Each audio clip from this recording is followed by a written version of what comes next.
What's up, Callie? What's up, brother? So I feel like did we miss the show last? I feel like we didn't No, no, miss it no, no. last We just week. missed the No, one. We just missed the one yeah, the other week. yeah. So look, the title, just having ADHD. I can't read the whole title, but I think it's do you have having ADHD? Does it affect entrepreneurs and business owners? It's a great question. Could there be a downside? Could there be an upside? Well, we know the answers to that. So, but I think we should dig into that. How about why don't you take the upside? You take Okay, the so upside on this one. I'll start with the neutral path of this is that you probably have ADHD, and that's not going to change. So you've got to just deal with the nature of reality. It is what it is. You want to be an entrepreneur? That's part of who you are, and that's what this show's about. Is acknowledging reality and then learning how to build the coping mechanisms, or in our case, the superpowers around the way that your brain works versus just denying it. So that side, you probably have ADHD or some flavor of of that. The positive side of it is that if you listen to the show, if you work with us in the community, if you were to hire Corey or talk to us, you'd realize that a lot of those things that made you fail in school, that made you a little bit outside of the normal lines to color in, will absolutely benefit you in business. Because as a business owner, you're going to have somebody bust into your office and say, we need to do this right now. We need to do this. You're going to have to know how to code switch and shift attention very quickly. And that is fairly natural to somebody with ADHD. Now, maybe you really learn how to enhance your focus and super focus and dial in, and it's very difficult for you to do that. And that's a separate topic. That's something that Corey's going to tell you about. But the positive side of it is that you can think quickly and you can move between tasks faster than somebody else. Okay. There is positive sides, like we will say, of jumping into intense levels of focus, getting into something and then really going full deep to develop very fast expertise. As something that you'll see very often is like, you don't just get into something, you're either not interested or you're very interested in something. There's lots of positive aspects, and we talk about them every single week. But Corey, I think there's a laundry list of maybe perceived or real negative about this. Yeah, you're right. And perception is reality. So if you perceive these things to be bad or good, then that is, I guess that's what you believe. So they are, right. So, I want to build on, you said, well, sometimes you have to switch from task to task. And that is something that we do well, right? The negative side of that is we may switch to so many tasks that now we've got 17 tasks that are open on the computer. And that could happen, right? Because, it's not like it's a lack of attention. It's what happens is, and this is where people get attention, get ADHD wrong, is they think that it's, oh my God, if Corey doesn't take his medicine, he's going to be bouncing all over the walls. And that's not really the case at all. In fact, it's quite the opposite of that. What the medication, I don't know how I got off on this. God bless America. I went way off track here. Let's talk about those negatives. Yeah. So, getting off track is one of the negatives, right? One of the negatives, absolutely. Yeah.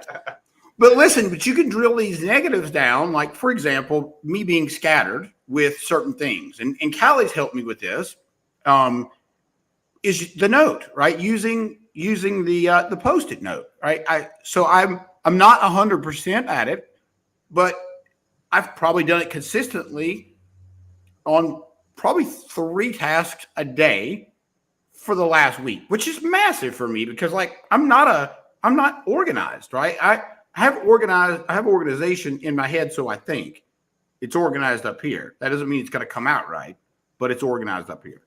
point is like you got to use these simple hacks if you are scattered because you have ADHD and you're a business owner.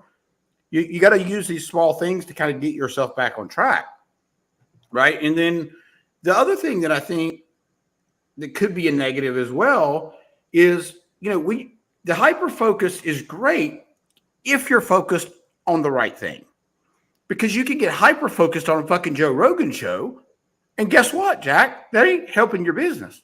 Mm-hmm. And we've all been guilty of that. We've all been guilty of scrolling through TikTok and getting sucked in, and that's that is the negative of the hyper focus, right? Mm-hmm. Yeah, I fully agree. You get focused and say, oh, I'll just clean this thing, or I'll just fold this thing, or I'll just organize my pen drawer, or some stupid thing like that, and that's the end of it. But why do we do that, Callie? Why do you think? Well, you probably know, but let's dig into why we do that. Why we get hyper focused on the wrong thing. Well, so for neurotypical, neurodivergent people of all kinds, I can tell you that doing things like that, it's a control issue. It is also a way of procrastinating. So if there's something that you don't really like to do, you can get really creative on finding all these other aspects of your life to then work on that suddenly become so important. I would just be able to master my day if I could have found that pen, because I searched for a pen.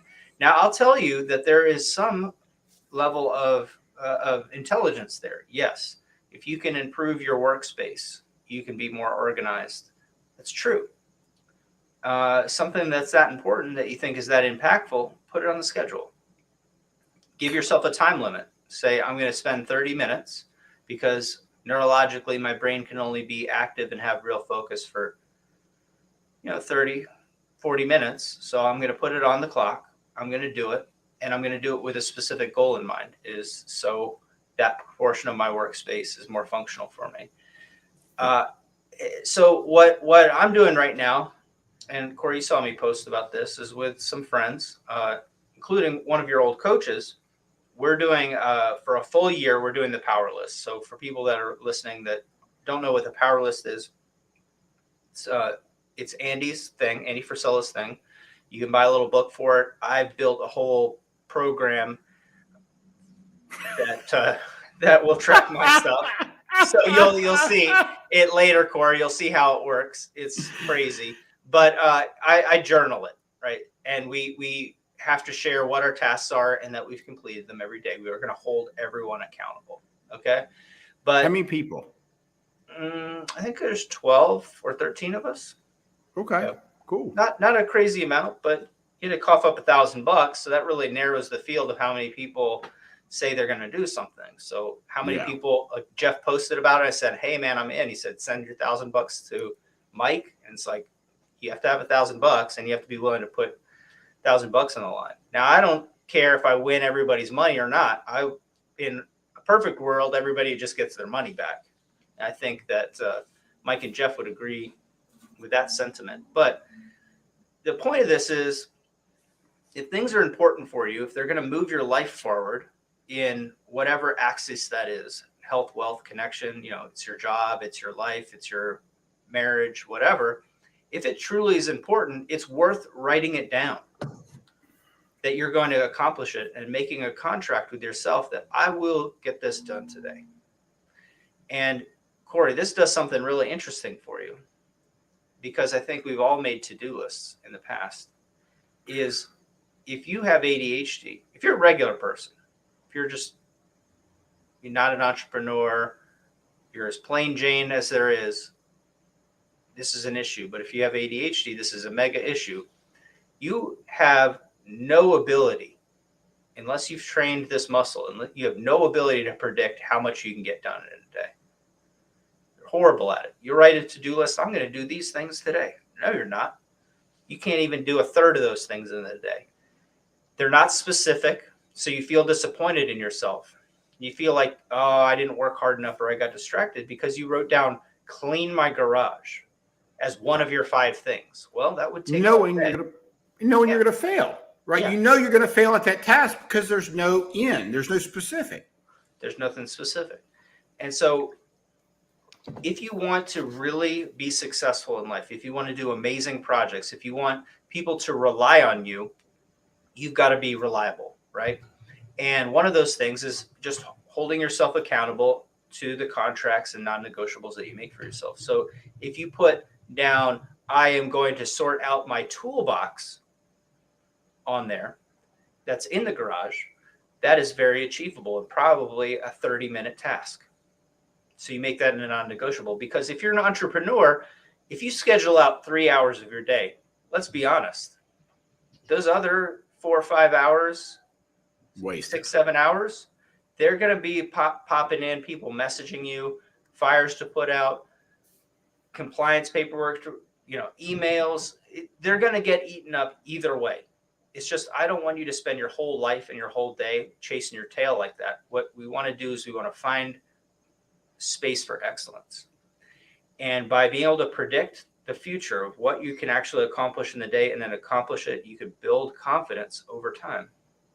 And for somebody with ADHD, this is going to train your brain of how you look at these tasks. You think that you're getting distracted, but it's because you're at hour and a half of checking your CRM. Well, Right. That sounds super boring, and you've set yourself up for failure. If you feel super focused, and how many times, Corey, have you been so focused that you realize that you're very thirsty? Right? It happens. Yeah. Yeah, it happens, right? It's because you've exceeded your maximum limit. You should have spent 30 minutes on all those calls, and you spent an hour on each call. You should have done one call and taken a little break and then done another call, but you did 3 calls in a row. And now you're tired, you're hungry, you're thirsty, and now the rest of the day is trashed.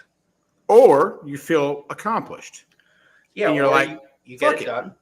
You get the 3 calls done, you're like, I've got 3 days worth of shit done. I'm good. Right. Yeah, so for me, the power list, this is what it really does. Is you get 5 things done that will move your business and life forward, sure, but it will train you to make tasks and agreements to yourself that can be accomplished, and that confidence, those tasks will grow, they'll be more aggressive, but the reality is that I've never met somebody with ADHD that's really good at scheduling their day. They can't do the time blocking that I always talk about because they don't know what tasks to put in. They put the time block as all afternoon I'll work on this project. I'm like, no, make it 30 minutes, and then switch to a different project. Well, what if I don't get done? You won't get done. You won't get done if it's all afternoon either. So what's the difference in not getting done in 30 minutes and getting done in an hour? Make it really specific. Give yourself a timeline. Give yourself a countdown clock. Work under pressure. Move on to the next thing. And then maybe you can switch back to that thing. But give yourself some entertainment. Switch between tasks. That's your superpower, man. Do it. It's almost like, Callie, it's almost like I feel like maybe even schedule stuff out that's vague because we don't really want to do it, right? We don't really want to finish it. We just maybe it is the garage. Let's just take that as an example. Nobody enjoys cleaning out the fucking garage, period. Yeah. Mm-hmm. So if I say, well, yeah, I'm going to go clean the garage on Saturday, again, that's not specific, so I can easily just weasel out of that, right? Yep. Mm-hmm. I could just say, well, that's too big of a task. Well, I didn't realize there was so much to do. I could come up with a million excuses. Yeah, I worked on it for an hour and then I'm done. Say, well, what if you just worked with yourself and acknowledged reality and said, I'm going to do this really specific thing? You'd have to train, right? Because here's the other easy cop out. I'll clean the garage for half an hour. Well, that's not an accomplishment. You just wasted half an hour. So an accomplishment would be to say, I'm going to arrange and clean my desk and organize my wires. You have your desk in your garage, right? Hey, I'm going to clean the fridge, and then you actually have to execute on it. Your business is the same way. It says, I'm going to make 10 calls. So on my list, the thing that I do is I message 10 new people every day. And I do that because I'm growing my network. I'm cleaning my list of people that are followers across different platforms. I'll make sure that they're actually engaging my content. They're the right people, all that good stuff. But if I said send messages to people, I might send messages to one person. Right. You're right. What I was Yep. going to say earlier, I kind of blanked out, but I wrote it down because I'm training myself to write shit down if I blank out or before I blank out. This is really a fight between you versus you. This is a fight with me versus me, because if I write that down, that task, even if it's specific, I still have to battle with me to sit down and do it. Right? It's a battle to write it down to begin with, because then you're accountable. And then it's on there. What's interesting, and you really just pointed out something that I currently have done. Right? I have a message, and it doesn't work. The message on my phone every day pops up, message people in the Lions Den. Yeah. Message people in the Lions Den. So that is so broad and so ridiculously. Guess what? It pops up every day. I look at it, move on. Right? Yep. It should say comment on 10 new posts. Right. If you want to go more specific, name the people you should be commenting on. Right? I'll show you later. I have a CRM that I built of every person that I message. And I know if they've messaged me back or not, and then what I know about them and how I can help them. Every person. This is going to be mind-blowing. See, this is the kind of shit you all can learn by watching this show. Cool shit that Kelly does. But see, like this is like, that's why I only do 10 a day. That makes sense. I can't wait to see it.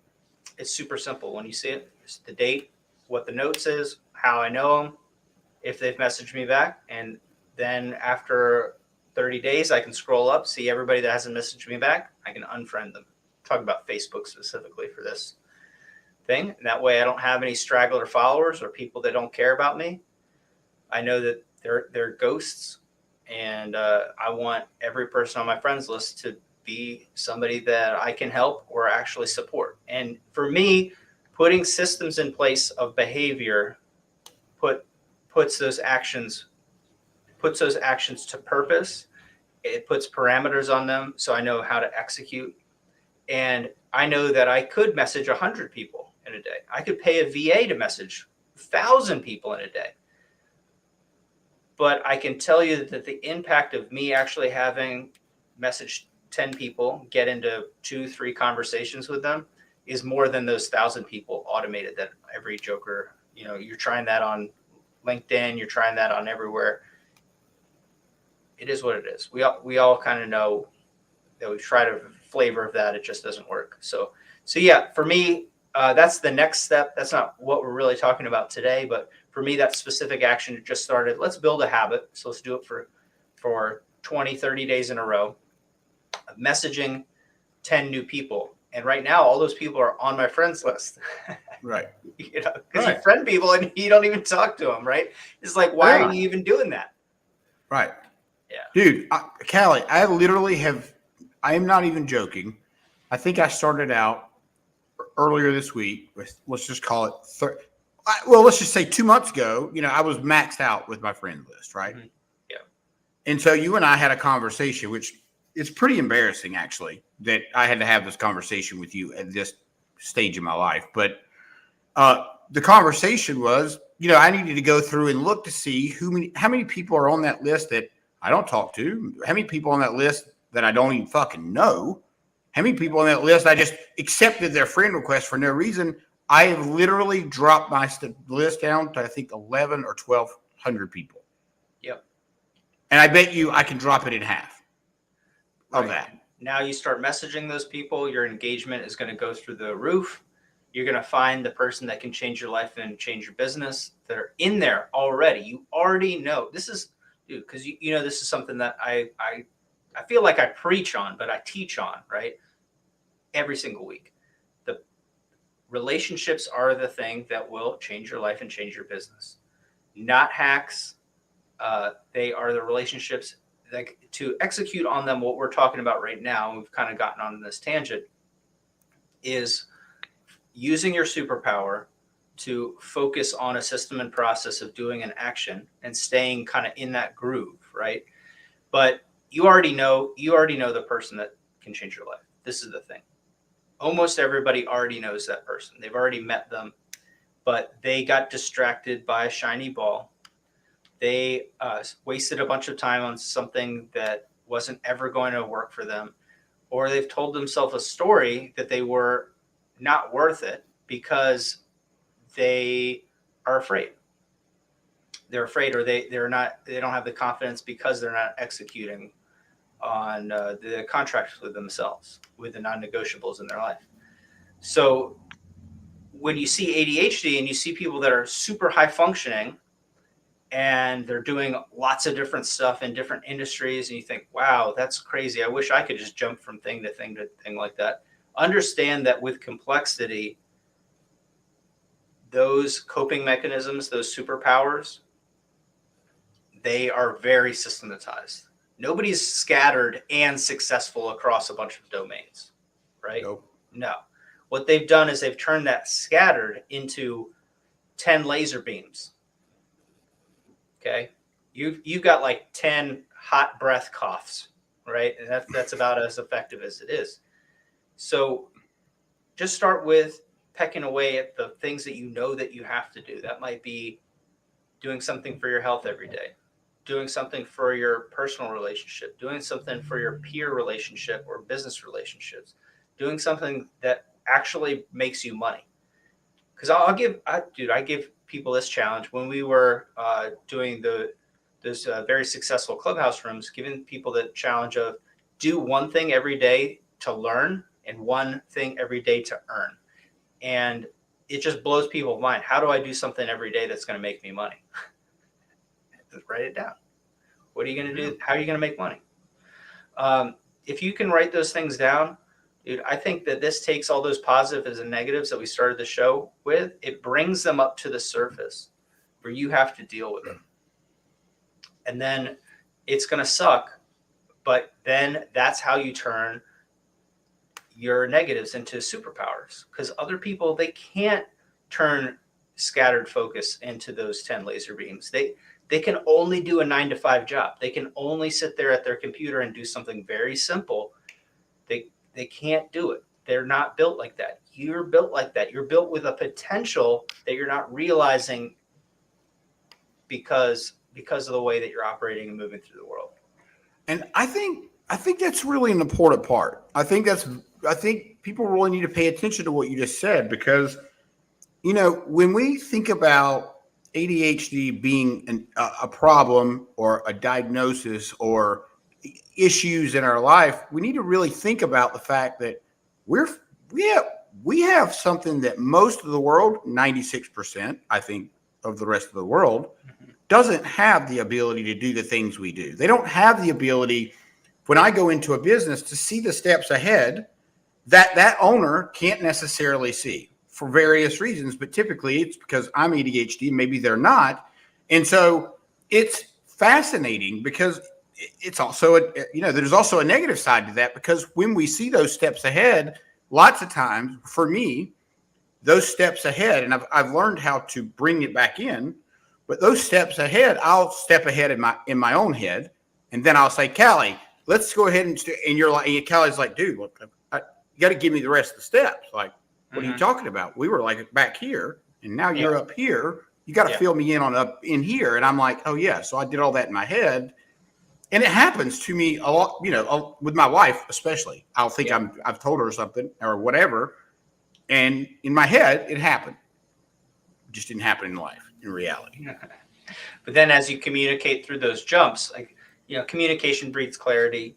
You can understand something at a different level. You can tweak those ideas, and you might very probably end up in the same place. But yeah, tangential thinking is a superpower, right? To be able to make logical assertions or faith-based jumps from topic to topic or idea to idea. But I think we talked about that on a past episode, is that this is why I like just starting with the end in mind, because it does this for you anyways.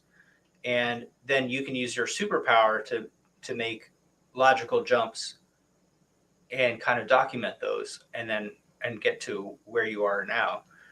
And people can't do that. You're right, Corey. They can't see around corners.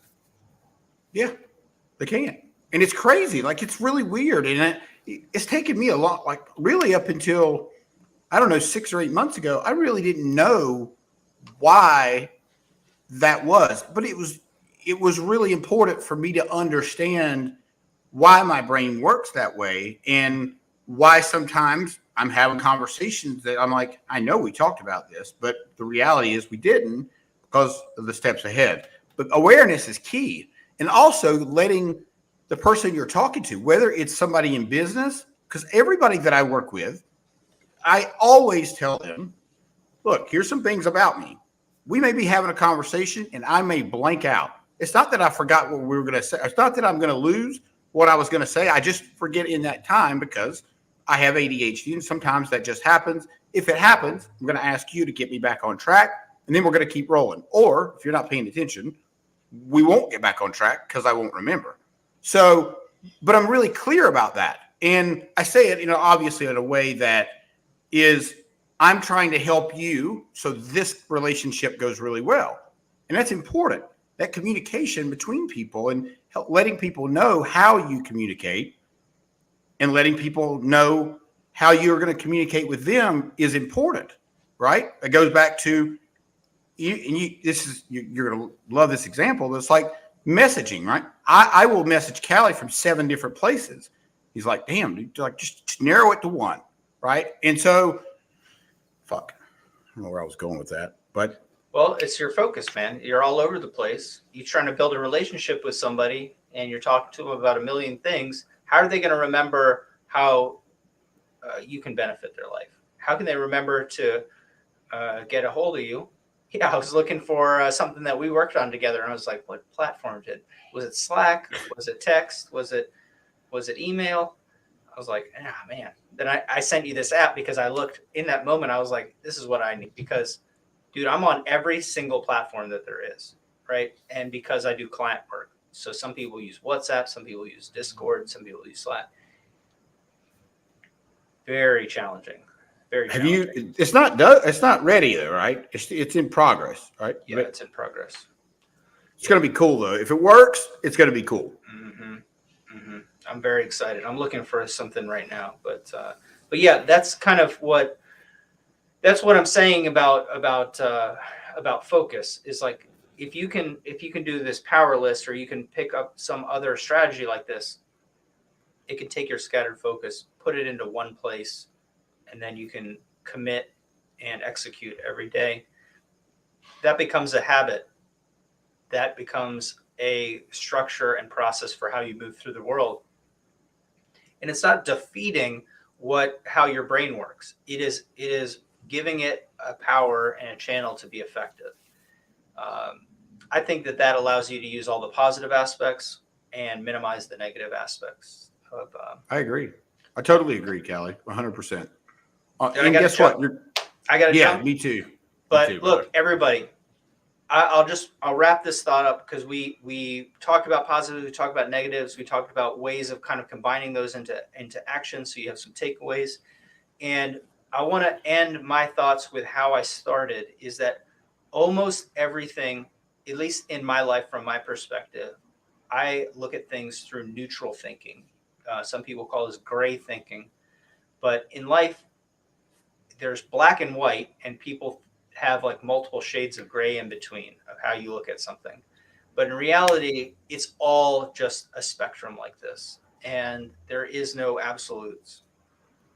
So when you look at something neutrally, I can step back, and the way that I want to look at, if you have a habit that you have that's holding you back because you listen to this conversation, I want you to step back and say, it's because my brain works this way, and that is neutral thinking. It is what it is. It's like what you see happening in our culture. You see what happens, what your neighbor does. If you don't have control over something, there's no sense in worrying about that thing. What you have to do is you have to adjust your actions and your strategies to succeed anyways, because you can't change the nature of reality. You can only change the nature of your life, your way that you move through reality. So if you have ADHD, it is what it is. You can take medicine, you can do whatever, go see somebody, go see a therapist, go take whatever medicine, try it out. But it won't give you the ability to turn these aspects into a superpower, because you need to have the ability to acknowledge the way that you work and the way that the world is. And you need to build structures in your life that take advantage of those pieces. So like neutral thinking for me is I just look at something and say, it is what it is. Okay. I can't change that thing. I have to change me so that thing doesn't affect me. But that's my end. Yeah, dude. That was a pretty good. You put a pretty good bow on that. I would just say that when you're thinking about, let's just when you're thinking about niching whatever this thing down is that you need to get done, don't write down 5 or 6 things. Just do it once. Write one thing down and get that finished, or do that 30-minute time block, and then write the next thing down during your break. Right? That's really a simple process, and I think if you execute exactly the way I just said, you'll get a lot of shit done. Dude, So, absolutely. Yep. All right, dude. Thank you, man.